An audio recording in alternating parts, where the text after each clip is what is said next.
privilege to be introduced by David Pellet and the start of our trip. And this is a photograph from the end of the trip, and it shows me in the left as the photographer, and then in there is Bob Miller, who made the movie you're going to see, and two of Bob's sons are here tonight.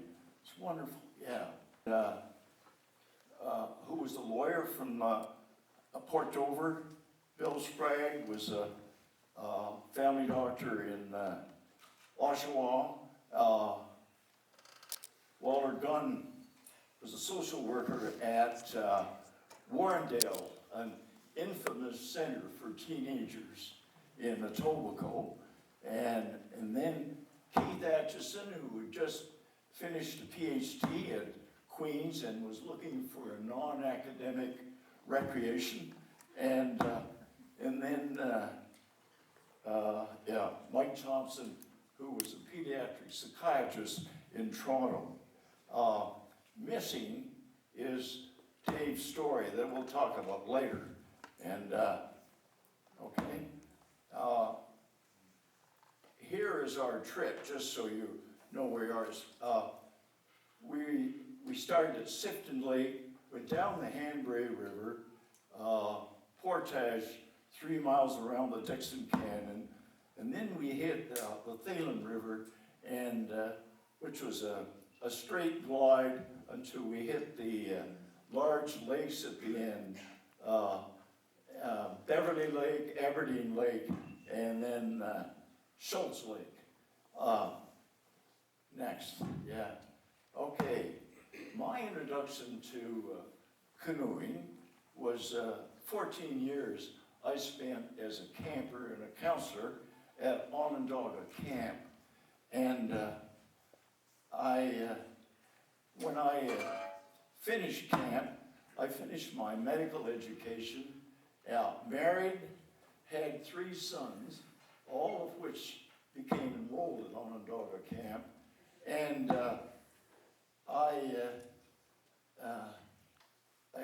I became a full-time pediatrician at the hospital for sick children. And as such, I was invited to be a member of the board of directors for Onondaga Camp. And as a director, I had the privilege of meeting Eric Morris.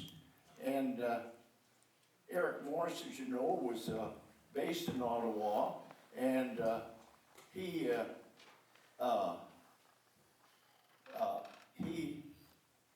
was head of the Canadian clubs, and he also headed a group of paddlers in Ottawa that called themselves the Voyageurs. And the Voyageur group took summer canoe trips in northern Canadian rivers. And and Eric was at Onondaga Camp helping them plan a canoe trip down the Hanbury and Thelon Rivers with campers as a celebration of Canada's centennial in 1967. And I wanted to join one of those trips, but Eric suggested that if I could get 6 or 8 people together that would like to trip in the north, that he and his wife Pam would take a long weekend and take us down the Petawawa River and make sure we had the skills to survive. And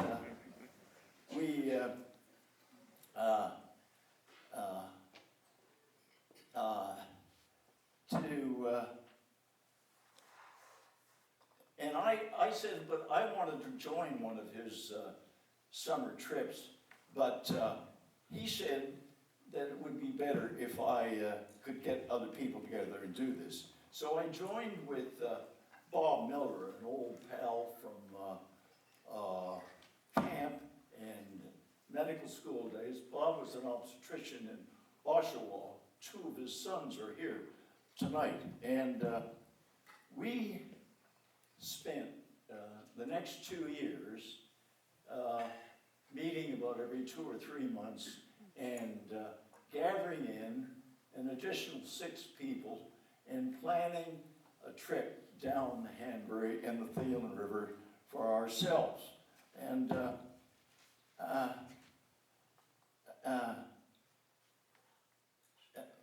during that planning period, we had 2 trips on the Petawawa River.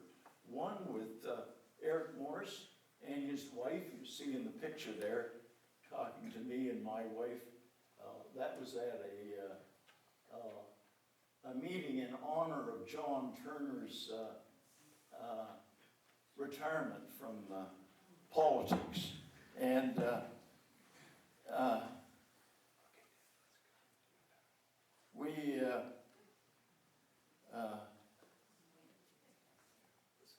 yeah, that's right. Now here we are.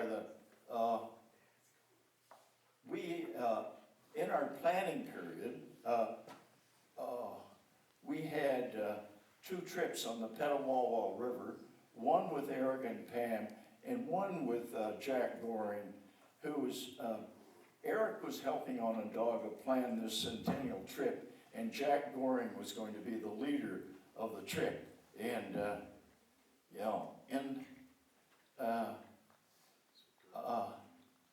Eric Morse gave us a lot of good advice during our planning period. And first of all, he introduced us to Hudson's Bay U-paddle canoes, 17-foot Grumman canoes that came, pick up at a Hudson Bay store and leave at any other Hudson Bay store. And it was $10 a day. Yeah. And, well, okay, and the other thing that he introduced us to was what he called Voyageur's Punch. Now, it was made with double-proof Hudson Bay rum, which was only legally sold in the Northwest Territories because it wouldn't freeze in the winter. And, mixed with sugar and lemon, it made a nice punch. And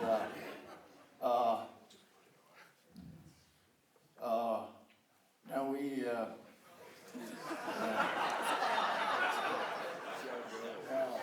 let's show you at that time, plastic really hadn't inundated our lives the way it has now. But plastic containers, which were lighter, were not readily available, except the most readily available were 1-gallon distilled water jugs.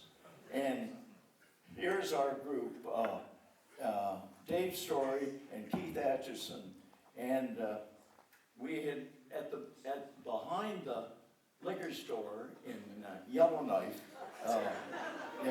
jugging our elk. We ended up with 4 gallons of double-proof rum, and it,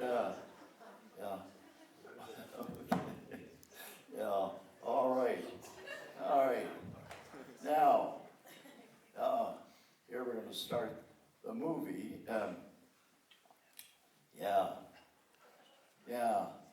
As we left Toronto at 9 in the morning, and that evening at 7 o'clock, we were deposited on Sifton Lake.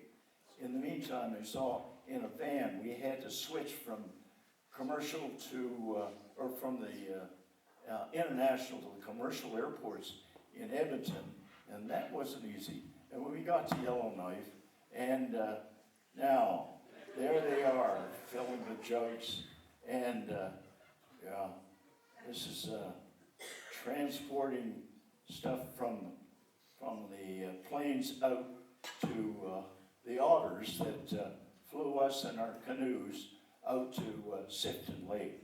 The Wildcat Cafe, anybody who goes to Yellowknife should visit the Wildcat Cafe. And, right, we, now I hope this will show it, but earlier, when I looked at this, it's not showing. It showed fires, and it's, believe it or not, those fires are there, yeah. Now, here is the last plane leaving, and what I want to emphasize, when we arrived there, we were completely cut off. We had no connection with the outside world. There was no internet, no telephone, no radio, no way. And anyway, it's turned out we went, yeah. Our first campsite was Sifton Lake, and here we are packing, sorting our purchases from the Hudson's Bay Company into packs that we could carry around portages, yes.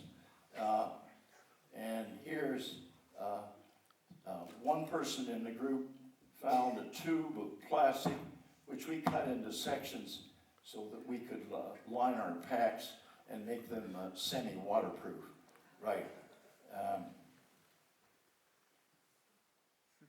Now, this, there they are packing food again. But see how nice the weather is? And,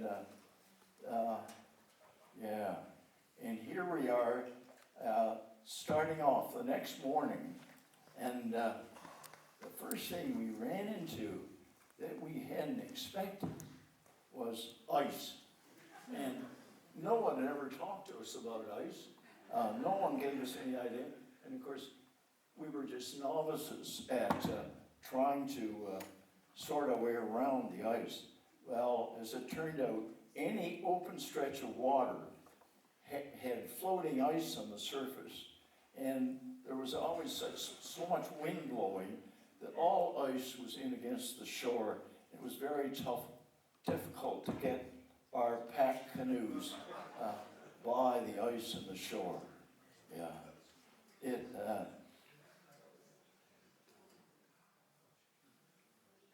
This is,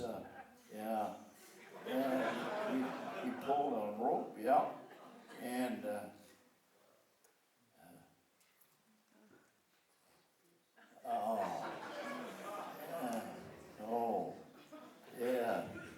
tough. Right. Yeah. Sometimes the ice got thick enough that you felt perfectly safe walking on it. And walking was fine, except getting from the ice to the water was not always as easy as you'd think, yeah. Now, the next picture will show the guys dunking in, yeah, right, yeah. Well, yeah, we were very good. Our protein was, we had some freeze-dried meat, we had canned bacon, and we had a lot of fish. We ate a lot of fresh fish, and you can see it's beautiful, right? Yeah. Okay. And here's running away. Well, the open river was fast current, yeah, probably about 10 miles an hour. And if we had a tailwind, we would put up a sail and let it push us along. So we could go pretty fast without doing much paddling at some times. Right, yeah. Now, here we are, you see, paddling, you can still see ice on the far side of the shore, the river, yeah. Okay. But I have to say that we loved the tundra. It was easy walking and easy to find flat places for camping, and it was a great experience. You can see here we are, we're well above the tree line, right? Yeah. And as we kept running into more, every time there was open water, open space, without much water moving very fast, it would ice over. When we stopped for lunch, we never stopped more than about 25 or 30 minutes. There was always such a cold wind blowing that to stop paddling for much longer, and we'd get just too cold, you know, right?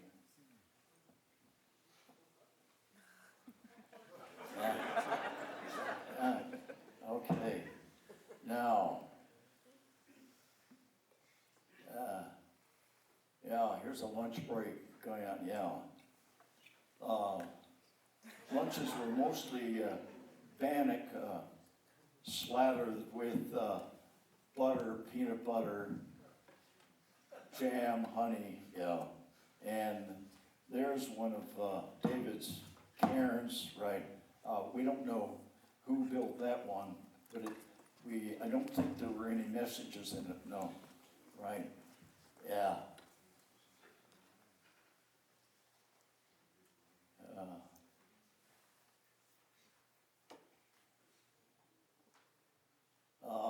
And you can see we were wearing our monsoon wear, not because it was all raining that much, but because it was cold. It was a cold wind. This was in July. But as it turned out, it was one of the coolest Julys in the Northwest Territories. And we were terrified of dumping in the cold water.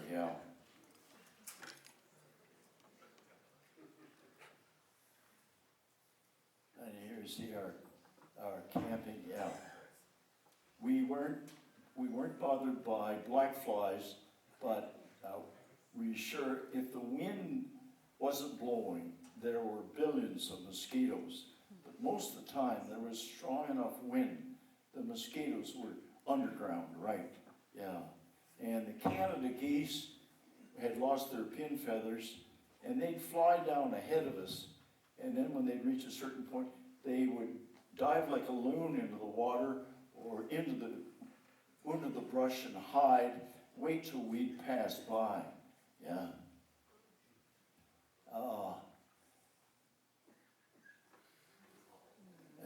This is more, right here. And this is the Hanbury River leading down to the Dixon Canyon. And that was a long, hardy portage. But as you can see, Dixon Canyon itself was not impassable, but photogenic. We found portaging in the wind was not easy, and we actually found that an easier way to portage was to have a person with a backpack walking ahead, holding the painter of the canoe to prevent it from being blown around in the wind. Well, Bob liked filming that lovely, cool water in Dixon Canyon. Now there's a chap leading a canoe by the painter. And yes. Now this is Helen Falls, and now there's a cairn there that David was talking about earlier. We took a day off here, and there's a peregrine falcon in the rocks there. We took a day off and sort of caught up in our ablutions. And no, that's Ash Witter. Right. There's Keith Atchison. And that's Bob Miller, who made this movie. And Bill Sprague. And that's me landing a lake trout. And when you see it come in, it's beautiful. And my mouth waters when I look at it. There it comes, right. Boy, there, isn't that a beauty, eh? Oh, jeez.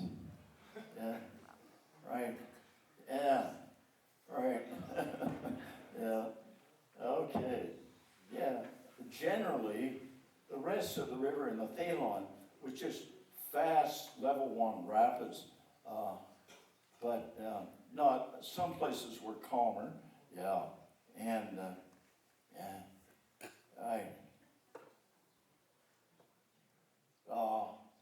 there's some muskot. We didn't see many many animals.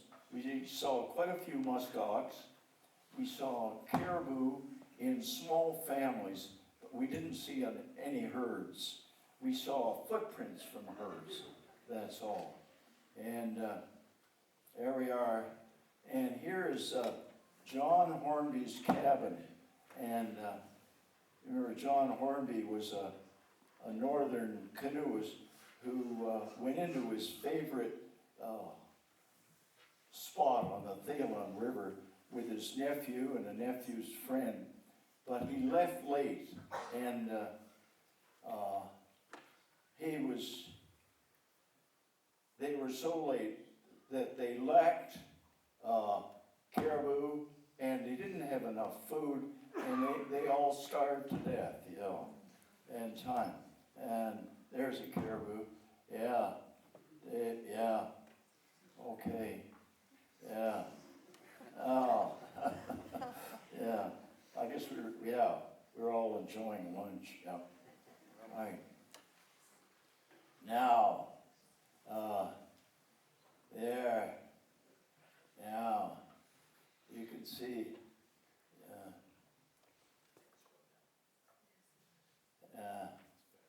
Here we are, yeah. And there's Keith. Keith made a bucket of that Arctic, sorry? Yeah, okay, and enough, we had it every night before dinner, yeah. And then we came across a group of anthropologists from the University of Ottawa doing a dig. They said this was 5 years old. While we were there, a Parks Canada plane landed and left a food drop for us that had been arranged by Eric Morse. And when the pilots were leaving, we suddenly thought, hey, asked them, did the Americans land on the moon? Well, you've never seen two pilots more excited.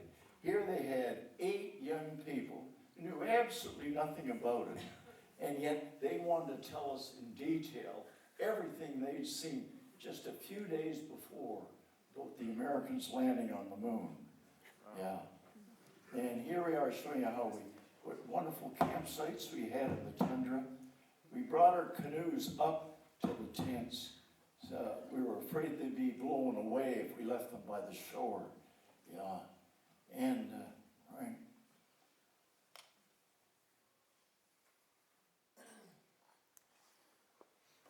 Yeah. You know, everybody's dressed warm, aren't they? Yes. Right? Yeah. Yeah. Oh. Yeah. Yeah.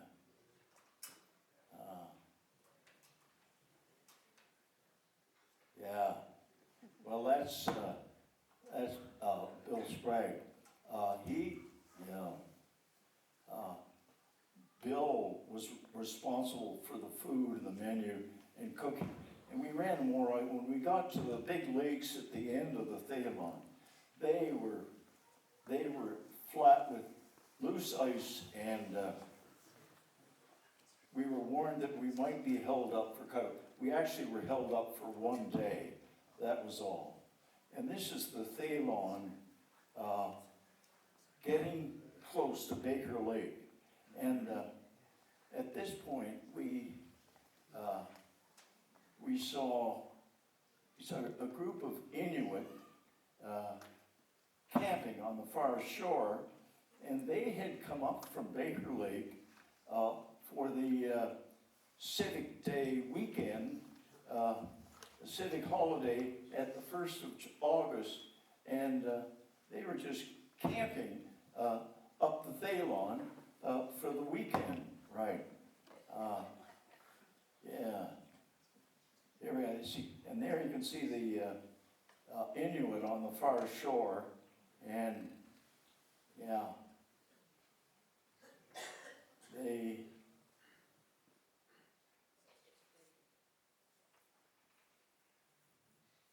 Yeah.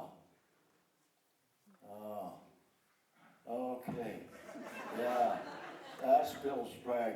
He was a Bill had a, yeah, there's the Inuit tents on the far shore. And they came over and spoke to us, disappeared, then came back a little bit later and brought us cigarettes and pipe tobacco because they learned when they first visited that we'd run out of these. And yeah, and after we left there, arrived at Baker Lake, all the children in Baker Lake